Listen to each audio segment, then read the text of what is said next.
Theories of the Salem witch trials. What is the Salem witch trials?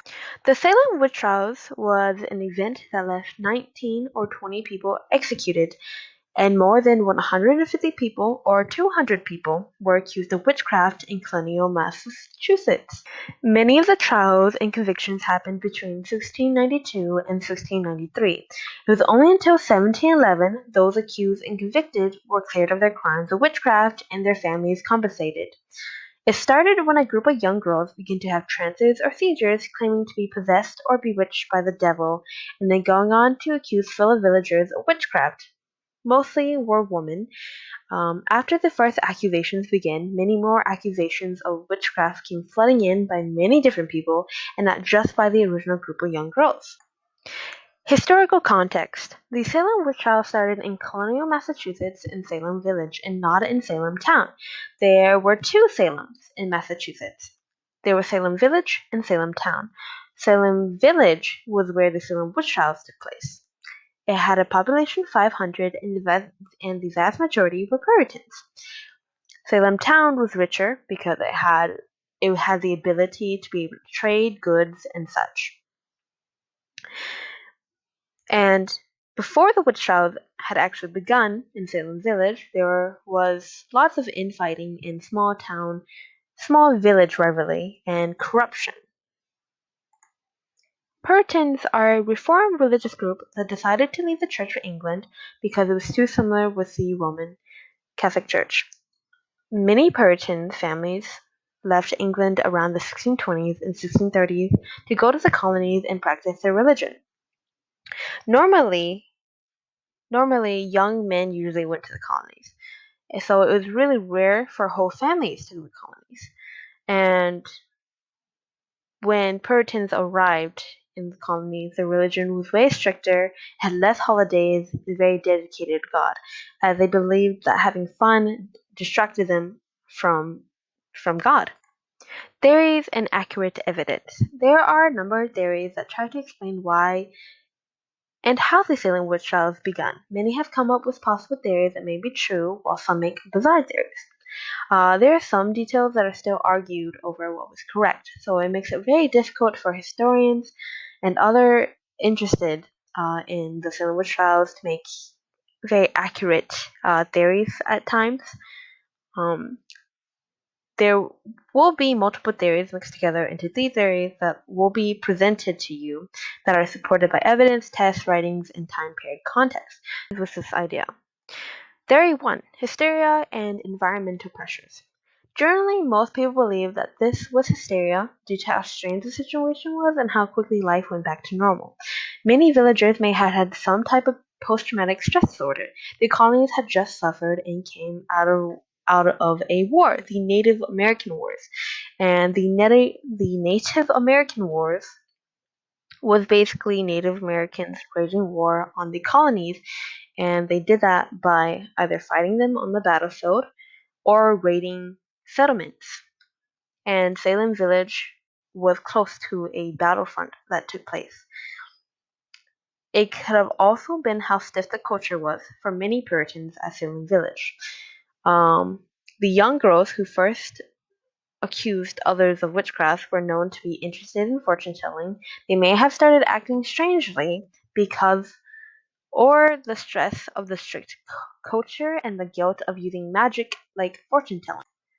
Them having the first symptoms of being possessed or bewitched may have triggered everyone else into hysteria. Theory number 2. Small village rivalry. The second theory is that it was an orchestrated effort to buy land and property and control the village without potential backlash.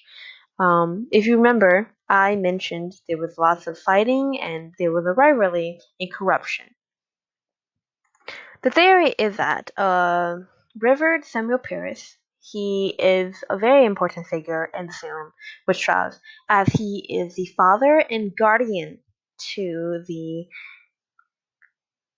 2 girls who were bewitched and possessed by the devil, who was accusing others of witchcraft. He was not a good person. He did not have a good track record, but he was sent to Salem Village to set up a new church. when he was getting donations, he would spend the money on unnecessary things, on riches, and basically showed off his unearned wealth. Many Puritans were really peeved by this, and so the theorized is that Paris told his daughter and niece to act bewitched and accuse others of witchcraft, and the others that were accused of witchcraft were people who he disliked or people who opposed his spending habits of the church money. And when the girls started accusing others of witchcraft, there was two witch families, and they hate each other, the Putnams and Porters.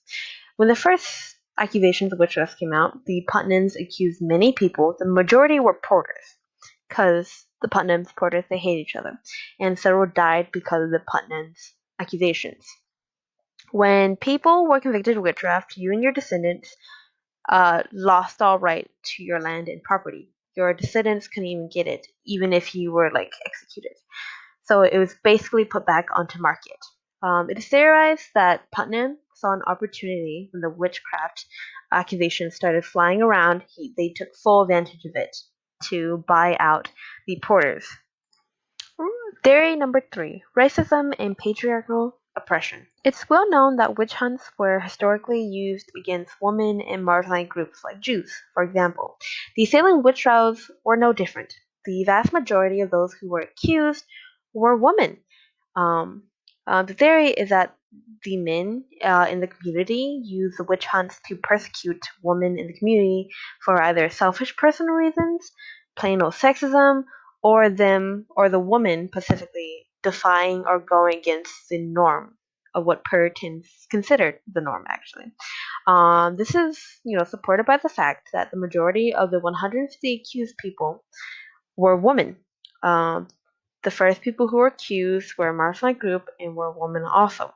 The first person killed in the Salem witch trials was a woman who was known not to have the same alignments with the Puritans, because she had a temper, which is not what Puritans wanted women to be, I'm assuming, and she wore flamboyant dresses, which was not the norm for Puritans at all. Puritans were very strict, they were very boring, all that stuff.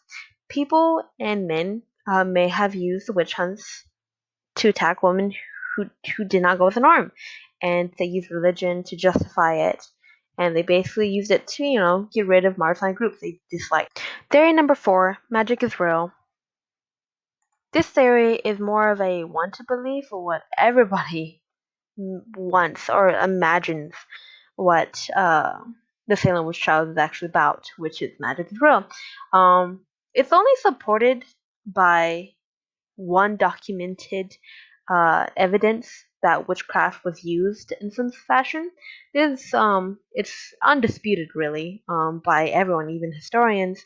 And Taituba, I don't really know how to pronounce her name. She was a Caribbean slave owned by Paris. She was also the person who taught his niece and daughter fortune telling. She's a pretty important figure. You could say she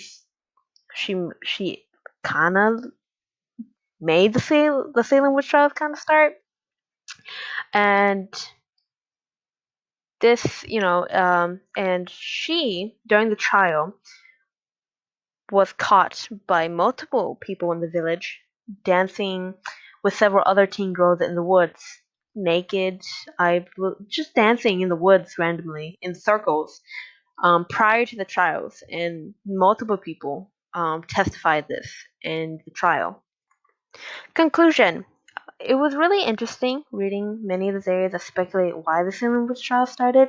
There are many possible theories and strange theories. My personal theory is that the Salem witch trial was triggered into hysteria by the young girls who suffered extreme stress and guilt, and the Putnams took advantage of the situation to further themselves. I learned a lot from just reading and looking at theories, as it brings a lot of insight to the possible motivations and to the start of the Salem witch trials. Here is the work cited.